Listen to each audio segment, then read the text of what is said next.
का page number 39 से लेकर 41 पढ़ाएंगे। इसके अंदर आपको राजा राममोहन राय से लेकर डिससेटिस्फैक्शन तक का जो टॉपिक है वह आपका इसमें आएगा। तो देखिए वर्ड मीनिंग देखिए इसकी। लर्नेड मानी शिक्षित, डेस्पाइस मानी हीन होना, कैपेबल मानी समर्थ, अचीवमेंट मानी उपलब्धि, और रुइन मानी नष्ट कर रहे, और सुपरस्टिशन मानी अंधविश्वास, सब्जेक्ट्स मानी प्रजा, ओ मानी कृतज्ञ होना, ऑप्रेस मानी दमन करना, ट्रल मानी सुनवाई करना, गुड्स मानी सामान, ब्लीचिंग मानी बदरंग करना, पेटी मानी तुच्छ, और इंसिडेंटली मानी संयोग से, ड्राइव आउट मानी बाहर निकाल फेंका। लेसन का अर्थ देखिए आपको। Raja Rammohan Roy a learned man from Bengal. Raja Rammohan Roy Bengal के एक शिक्षित व्यक्ति थे। Understood what was wrong with the country. वे समझ गए कि देश के साथ क्या गलत हो रहा था। Let's not despite ourselves. हमें अपने आप को ही नहीं समझना चाहिए। और एंशिएंट कल्चर इज ग्रेट। हमारी जो प्राचीन सभ्यता है वह बहुत ही महान है।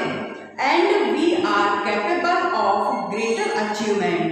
और हम बहुत बड़ी बड़ी उपलब्धियों को रखने में समर्थ हैं। We must first reform our society.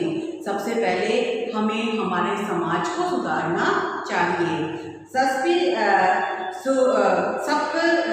सब्रेस्टेशन have been ruined us। हमारे अंदर जो अंधविश्वास है वह हमें तबाह कर रहा है या तबाह कर देगा। He told his wife Uma. उन्होंने अपनी पत्नी उमा से कहा, cows are of different colors। जो गायें हैं वह बहुत अलग अलग रंग की है, but the color of their milk is the same। लेकिन उन गायों का जो दूध है उस दूध का कलर है वह बिल्कुल समान है। Different teachers have different opinion, but the essence of every religion is the same.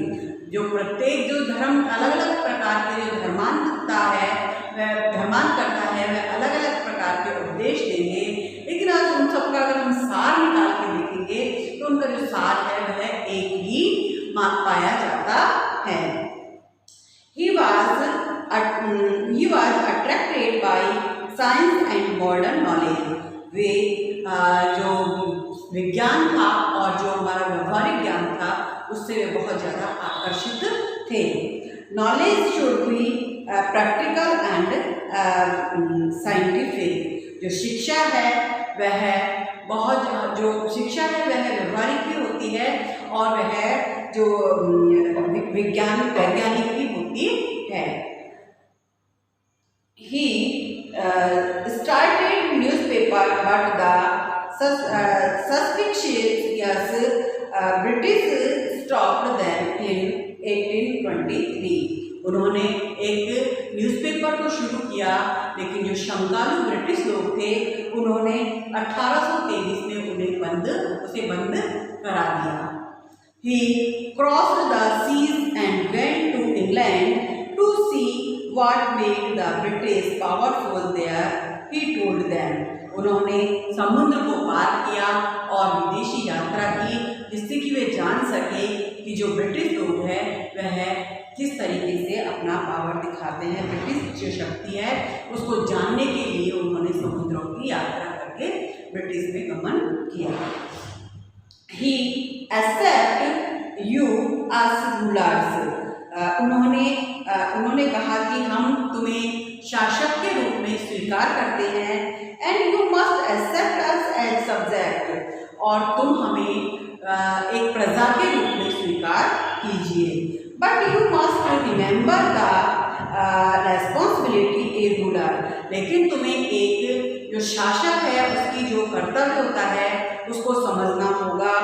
और टू हिज सब्जेक्ट, जो कि उन अपने जो प्रजा है उसके प्रति जो उनका कर्तव्य होता है उसे तुम्हें भली भांति समझना होगा। But the British continued to oppress Indians, लेकिन जो ब्रिटिश लोग थे उन्होंने भारतीयों पर अपना जो दमन है उसको जारी रखा। इन 1880 1818 में दे हैड प्रेस रेगुलेशन, उन्होंने एक कानून पारित किया, रेगुलेशन थर्ड नाम का एक जो कानून था उसको पास किया उन्होंने। अंडर इट, इसके अंदर, and Indians could be gelled without trial in a court, जिसमें बिना किसी मुकदमे के भारतीयों को जेल में भिजवा दिया जा सकता था। At the time, British officers in India drew big salaries and also made fortunes in private business. हर समय जो ब्रिटिश लोग थे वह अपनी जो सैलरी थी उसको बहुत बड़ी सैलरी लेते थे अपने कार्य की, और उनका जो बिजनेस होता था उसमें भी वे बहुत ज़्यादा मुनाफा लेते थे। By 1829, Britain was exporting British goods with 7 crore rupees to India. 1829 में ब्रिटिश जो लोग थे उन्होंने अपना जो ब्रिटिश जो सामान था वो 7 करोड़ रुपए का ब्रिटिश सामान था उसका निर्यात भारत में किया। The British prospered on the company's load while Indians industries began to die। उन्होंने जो ब्रिटिश लोग थे वह समृद्ध हो गए, कंपनियों की लूट के कारण वे समृद्ध हो गए और जो भारतीय धंधे थे वे बंद हो गए। Governor general banking reported back home, जो गवर्नर जनरल थे उन्होंने अपने जो स्थान था ब्रिटिश उसमें जो खबर थी उसको भिजवाया। The bones of cotton weavers are bleaching the plains of India, जो भारतीय जुलाई थे, कॉटन वीवर्स माने जो कॉटन का काम करते वाले थे, सूत काटने वाले जो जुलाई थे, उनकी जो हड्डियां हैं वे बिल्कुल भारत के मैदानों को बदरंग कर रही है, मतलब बिल्कुल खत्म होने जा रहा है। Education in India was in Persian and Sanskrit, जो भारत में जो फारसी और संस्कृत भाषा जो चलती थी, इन 1835 एक इंग्लिशमैन नेम्ड मैकाले सजेस्टेड ए चेंज। 1835 में एक अंग्रेज व्यक्ति था मैकाले नाम का, उसने इसमें परिवर्तन करने का सुझाव दिया। We should teach the native thought the English language, हम जो मूल भाषा है उसको, जो नेटिव थॉट है मूल भाषा यहाँ की, उसको हम अंग्रेजी भाषा में परिवर्तित कर देंगे। आई एग्री, मैं इस बात के लिए सहमत हूँ। English education product clerk to home the British gave pretty job under them, जो इंग्लिश एजुकेशन थी, अंग्रेजी जो शिक्षा थी, उसने बहुत से जो क्लर्क्स थे उनका निर्माण किया, और whom the British gave pretty jobs under them, जिसके कारण की जो ब्रिटिश जो लोग थे उनको अंग्रेजों के नीचे जो भारतीय जो लोग थे उनको अंग्रेजों के नीचे एक तुच्छ जॉब दी जाती थी, तुच्छ नौकरी दी जाती थी। Incidentally, it also product a new generation of intellectual, और संयोगवश इसके कारण जो हमारी नई जनरेशन की नई पीढ़ी थी उसमें एक जो बुद्धिमत्ता थी वह व्याप्त हो गई। We must educate our brothers, उन्होंने सोचा कि हम हमारे भाइयों को भी हमें शिक्षित करना चाहिए, and try to improve their material education, और उन्हें भी उनकी दशा को सुधारने के लिए हमें शिक्षा देनी चाहिए। For that we must convey our grievance to British parliament. और इसके लिए हमें हमारी जो ब्रिटिश संसद है उसमें हमें अब इस बात को पहुंचाना होगा। By 1856 the British had conquered the whole of India. 1856 में जो ब्रिटिश था उसने पूरे भारत पर अपना अधिकार जमा लिया। They carried little about the need of Indian. उन्होंने भारतीयों की ज़रूरतों की बिल्कुल भी परवाह नहीं की।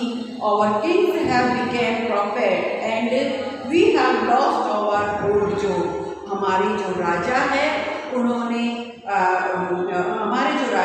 उन्हें कठपुतलियाँ समझा जाता है और हम सब ने हमारा जो पुराना जॉब था, पुराना काम था, उसको भी हमने छोड़ दिया है। एंड लैंड्स और भूमि, they are converting our brothers. और वह हमारे जो समर्थक थे उसमें परिवर्तित हो गई है। हमारी जो भूमि है वह भी बिल्कुल हमारे they are converting our brothers, वे हमारे भाइयों का धर्म परिवर्तन कर रहे हैं। You only talk do something to drive them out.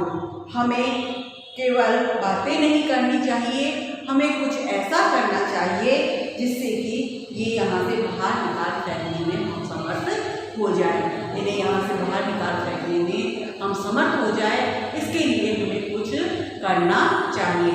इस तरीके से जो भारतीय लोग थे उन पर अंग्रेजों के बहुत ज़्यादा अत्याचार हुए और आखिर में जो भारतीय लोग थे उन्होंने कुछ शिक्षा प्रणाली के द्वारा, कुछ धर्मों के द्वारा ऐसा ज्ञान प्राप्त किया जिससे कि वह यह सोच सके कि हम किस तरीके से अंग्रेजों को यहाँ से बाहर निकालेंगे। तो उन लोगों ने बहुत से तकलीफें उठाई और उसके बाद यहाँ से अंग्रेजों को बाहर निकालने में वे समर्थ भी हुए।